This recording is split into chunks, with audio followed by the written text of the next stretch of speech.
Perkenalkan, nama saya Tigris Valery Siregar dengan NPM 240710100182 dari Prodi Hukum.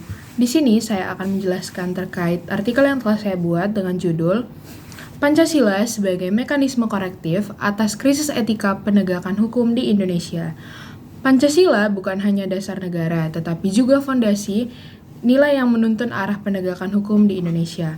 Dalam masyarakat modern yang semakin kompleks, hukum tidak cukup hanya memberikan kepastian, tetapi juga harus menghadirkan keadilan yang berlandaskan nilai kemanusiaan dan keadilan sosial. Realitas penegakan hukum menunjukkan bahwa banyak persoalan muncul ketika hukum diterapkan secara kaku dan terlepas dari nilai Pancasila. Masyarakat tidak hanya menuntut kepatuhan pada aturan, tetapi juga keadilan substansif, keadilan yang sesuai dengan rasa keadilan publik dan martabat manusia. Disinilah peran Pancasila menjadi penting sebagai mekanisme korektif terhadap penyimpangan hukum. Sebagai dasar politik hukum nasional, Pancasila menentukan arah pembentukan peraturan perundang-undangan.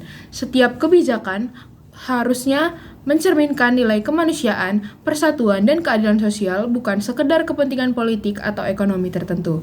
Selain itu, Pancasila juga menjadi pedoman dalam penafsiran hukum, terutama ketika hukum tertulis belum mampu menjawab persoalan konkret di masyarakat.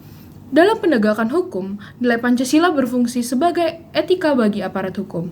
Prinsip kemanusiaan menuntut perlakuan yang adil dan bermartabat, sementara keadilan sosial menolak diskriminasi dalam penerapan hukum.